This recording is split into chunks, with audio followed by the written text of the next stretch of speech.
Pemirsa, patwal dibatasi, pejabat pakai transportasi umum seminggu sekali. Mungkinkah? Masyarakat Transportasi Indonesia (MTI) mengusulkan pembatasan penggunaan patwal bagi pejabat dan kementerian. Hanya Presiden dan Wakil Presiden yang menggunakan patwal untuk perjalanan dinas. Menurut MTI, Jakarta akan semakin macet, bahkan membuat pengguna jalan jadi stres dengan bunyi-bunyian sirine kendaraan iring-iringan. Lantas setujukah Menteri dan pejabat dengan usulan MTI tersebut? Akankah usulan ini diamini oleh Presiden Prabowo Subianto? Untuk membahasnya telah bergabung bersama kami Menteri Koperasi Budi Aris Setiadi dan juga di studio sudah hadir Sekjen Masyarakat Transportasi Indonesia Haris Muhammadun. Selamat sore, Bang Haris. Selamat sore, Pak Menteri. Selamat sore, Mas Aditya. Selamat sore. Ya. Bang Haris, selamat sore. Selamat sore, Pak Menteri. Ya. Pak Menteri, langsung saja kami ingin mengetahui tanggapan Anda tentang adanya pembatasan pemberian kendaraan patwal bagi pejabat negara. Ini bagaimana tanggapan Anda? Kalau saya pribadi, ini pribadi ya, nggak ada masalah. Kita kan pakai yang disediain, nggak berlebihan juga. Dan buat kami, usulan penggunaan transportasi umum atau apapun buat saya juga bukan hal yang luar biasa buat saya. Karena sejak muda, sejak jadi mahasiswa, sejak SMA, saya sudah terbiasa untuk naik kendaraan umum. Apalagi kualitas transportasi umum saat ini di Jakarta sudah mulai meningkat ya. Kualitasnya, integrasinya, kenyamanannya, kan faktor-faktor itu yang membuat masyarakat termasuk pejabat juga menggunakan angkutan umum. Saya juga akan sering nanti menggunakan angkutan umum pada waktunya. Cuman masalahnya begini, kadang betul kemacetan inilah sumber masalahnya. Kita kan dituntut banyak pekerjaan yang memerlukan perpindahan dari satu tempat ke tempat lain yang cepat. Tapi buat saya lebih mudah menaik motor sekalian. Saya kalau kunjungan ke daerah, saya nggak sungkan-sungkan naik motor ke lokasi-lokasi yang terjauh. Begitu. Baik, Pak Budi, tapi selama Anda menjadi... Buat saya ini bukan persoalan kita menteri atau pejabat negara naik kendaraan umum. Buat saya nggak isu. Apalagi kualitas transportasi umum kita kan bagus. Ini juga sekaligus wacana ini bagus untuk terus meningkatkan kualitas pelayanan transportasi umum. Karena banyak negara di dunia, terutama negara-negara maju, itu memfokuskan peningkatan kualitas dan sarana transportasi umum di kota-kota mereka. Begitu. Baik. Pak Budi, tapi selama Anda menjadi menteri, apakah Anda pernah naik transportasi umum dan tidak menggunakan patwalnya? Oh, dalam beberapa kesempatan saya sering sekali tidak ada patwal saya. Begitu. Baik, boleh diceritakan. Karena buat saya saya lebih ke fungsi, bukan ke penampilan. Mobil juga yang disediain aja. Yang saya ditanya sama staf-staf juga, Bapak saya yang ada aja apa aja. Saya sekasihnya aja, saya ada request. Baik, Bang Haris. Baik. Tadi juga Pak Menteri sudah menjelaskan bahwa ya yang ada saja. Bahkan ditantang untuk naik kendaraan umum juga tidak takut. Pak Menteri mengatakan seperti itu. Tapi sebenarnya landasannya sebenarnya apa dari usulan tersebut hingga muncul bahwa saran untuk pejabat negara khususnya para menteri dan juga setingkatnya ini untuk menggunakan transportasi umum? Ya, terima kasih Mbak Vindi. Jadi masyarakat transportasi Indonesia ini kan selalu mengadvokasi bagaimana pembangunan transportasi publik itu betul-betul bisa berjalan dengan baik, kemudian digunakan oleh masyarakat. Nah, masyarakat di Indonesia ini kan budayanya masih paternalistik ya. Ketika dicontohkan oleh pemimpinnya, maka tentunya ajakan untuk kembali ke transportasi publik, meninggalkan transportasi pribadi, khususnya di Jakarta ini akan terwujud dengan baik. Nah, apalagi ini musim penghematan nih, artinya adalah kalau kita mengacu kepada Undang-Undang Lalu Lintas Angkutan Jalan, pasal 134, ini kan ada 7 golongan yang mendapatkan prioritas. Nah, yang mendapatkan prioritas ini kalau mengacu kepada pejabat adalah ketua atau katakanlah pimpinan lembaga negara Republik Indonesia. Nah, pimpinan lembaga negara Republik Indonesia ini kalau trias politika kan ada yudikatif, eksekutif, kemudian legislatif. Nah, artinya adalah kalau kita mengacu kepada pasal ini, eksekutif itu ya pimpinannya presiden dan wakil presiden. Nah, oleh karena itu tentunya yuk kita kembali kepada pasal 134 undang-undang tersebut. Kemudian, nah, yang menteri dan setingkat menteri apa? Yuk mari kita contohkan kalau seandainya seminggu sekali saja Pak Menteri itu menggunakan transportasi publik, maka ini akan jadi contoh yang bagus bagi masyarakat untuk menggunakan transportasi publik. Sehingga ruang-ruang yang ada di Jakarta ini akan lebih efisien, pola pergerakan akan lebih efisien, karena masyarakatnya sudah mengambil transportasi publik untuk pergerakan utama mereka yang aktivitas mereka di Jakarta. Itu sih harapannya supaya nggak lebih macet.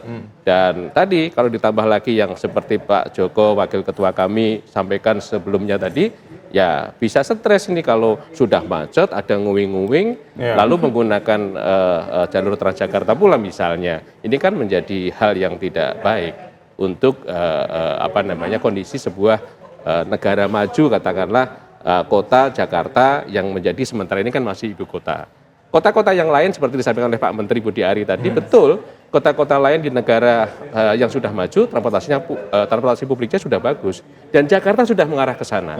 Integrasi sudah ada, LRT Jakarta, MRT Jakarta, kemudian Transjakarta, ditambah lagi LRT Jabodebek. Ini artinya sudah mulai terintegrasi dengan baik. Betul. Baik. Saya ingin ke Pak Budi. Pak Budi, ini kan kalau melihat dari pasal 134 nih, kendaraan menteri ini bukan kendaraan yang 7 prioritas, Pak. Sebetulnya apakah pengawalan ini juga boleh diprioritaskan? Menurut Anda seperti apa, Pak? Pokoknya kita ikut perintah dan aturan yang berlaku. Kalau nggak boleh kita suruh naik transportasi umum, ayo. Kita mah orangnya nggak neko-neko, Mas. Bahwa wacana usulan itu boleh aja. Saya juga ingin sekali menikmati kemajuan pelayanan transportasi di kota khususnya Jakarta ini gitu. Karena saya contohkan misalnya begini, di negara-negara maju di Eropa itu sejak tahun 2020 semua kendaraan pribadi itu dipajak sangat besar supaya negara bagian negara kotanya itu, kota di negara itu bisa mensubsidi semua transportasi publiknya. Sehingga juga terjadi penurunan kotoran udara atau karbonnya. Itu dimulai di Frankfurt di Jerman. Jadi ide-ide itu seperti ini buat saya nggak masalah. Yang pasti ini niatnya adalah bagaimana peningkatan kualitas sarana transportasi, integrasinya, pelayanannya, sarananya, dan juga kemudahan. Saya pikir begini, selama itu memudahkan, kita sih jalan. Kita nggak pernah khawatir dengan kesan atau apapun. Karena buat saya menjadi pejabat negara itu kan sementara menjadi rakyat itu selamanya. Karena buat saya menjadi rakyat itu kan seterusnya. Selama hayat masih di kandung badan kita tetap jadi rakyat Indonesia kan. Kalau pejabat kan cuman musiman gitu. Tergantung pelayanannya dan juga sarananya tadi seperti yang disebutkan oleh Pak Budi. Namun apa yang harus menjadi evaluasi, Pak Budi ditahan dulu, kami harus jeda sejenak. Nanti kami bahas lagi Pak Budi selepas jeda pemirsa. Kami kembali, tetaplah bersama kami di Kabar Petang. Pemirsa, kita lanjutkan dialog kami. Pak Budi, kami ingin menanyakan, adakah hal-hal yang membuat pejabat negara ini enggan untuk menggunakan transportasi umum, Pak Budi? Nggak ada yang enggan, nggak usah diminta-minta pemerintah. Kalau memang nyaman naik angkutan umum, naik aja kita naik angkutan umum, nggak ada masalah kok buat kita. Karena selama transportasi publik itu baik, kan fungsi yang penting, menghindari kemacetan, menghindari menghemat waktu. Saya beberapa kali kalau acara itu memang memerlukan kecepatan sih naik ojek aja, nggak ada masalah juga gitu loh. Tapi kan nggak perlu naik ojek di pamer-pamerin di sosial media, ntar bikin pencitraan juga gitu loh. Makan di warung pinggir jalan juga, buat saya nggak ada masalah. Kita ini menteri dari rakyat kok, dan ngurus rakyat, ngapain kita tampil-tampil sosokan begitu? Enggak, buat saya sih kita kan menggunakan yang diberikan negara kepada kita. Kalau perintahnya suruh naik angkot, suruh naik transportasi umum, saya naik transportasi umum juga nggak ada masalah. Dan bukan sesuatu yang masalah serius atau masalah besar kita untuk menggunakan transportasi umum. Apalagi transportasi umum di Indonesia khususnya di kota Jakarta sudah mengalami banyak kemajuan gitu loh.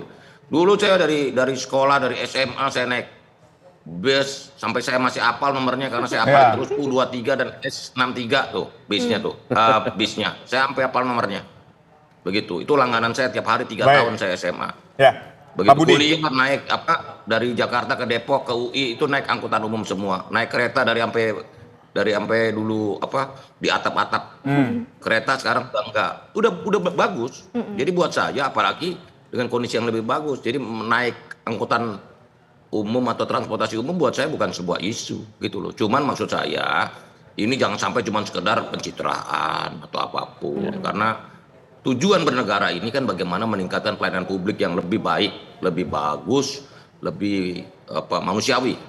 Karena itulah sarana transportasi publik untuk kota-kota besar, khususnya juga Jakarta, ini memang harus ditingkatkan. Sehingga nanti semua kemacetan ini kan pangkalnya karena, mohon maaf ya, ini kebijakan masa lalu yang kurang tepat dalam memaknai transportasi publik. Kita contoh kota-kota besar di seluruh dunia. Itu ada tram loh, kita nggak aman ada tram. Ada sisa-sisa tram doang.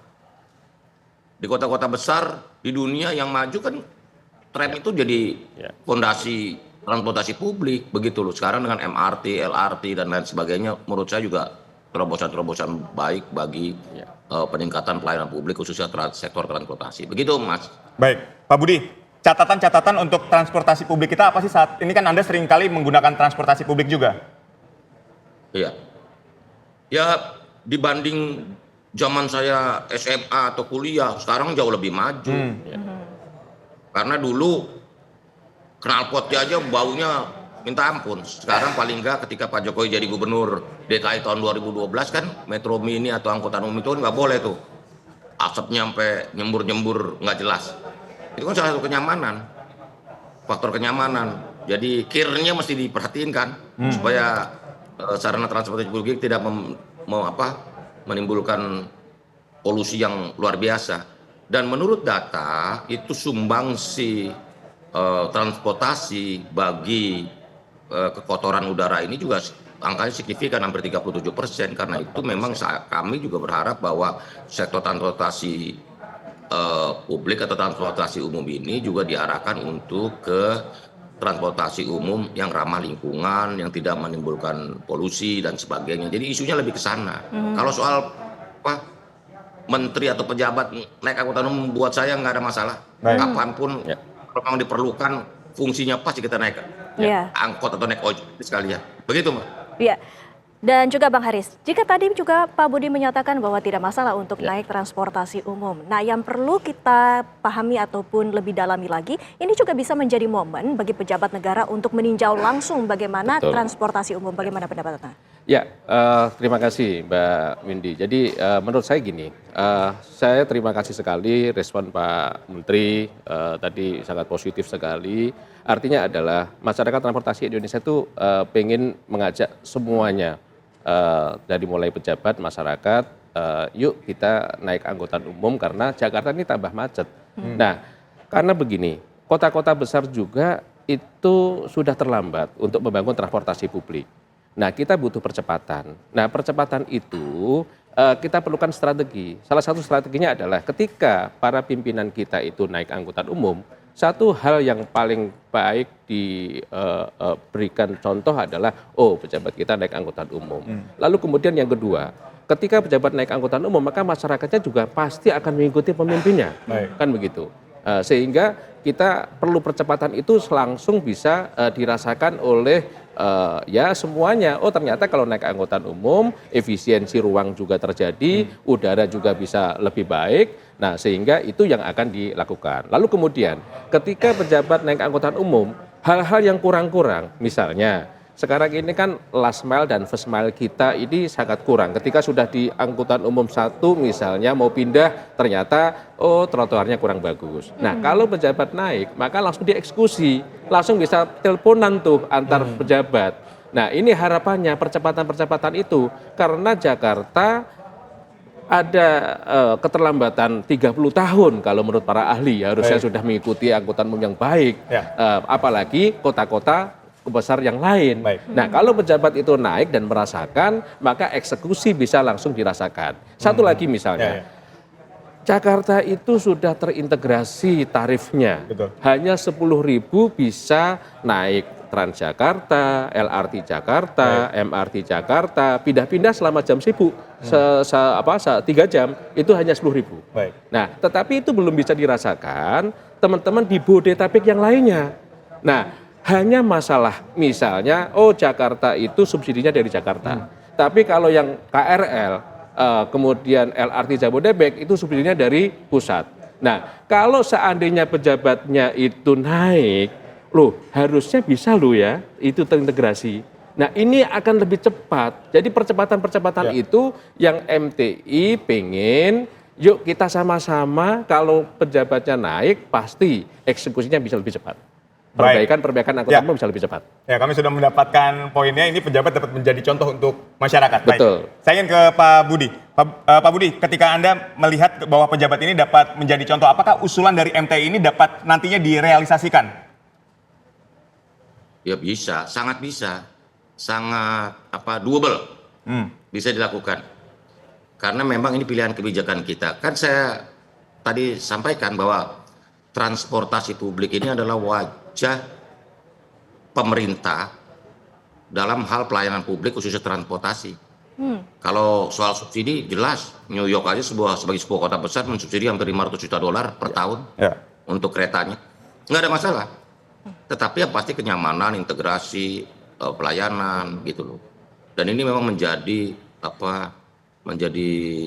tolak ukur kemajuan sebuah kota di dunia. Bagaimana pelayanan publiknya, terutama sektor transportasi, selama dia nyaman, terintegrasi, mudah dijangkau, aman.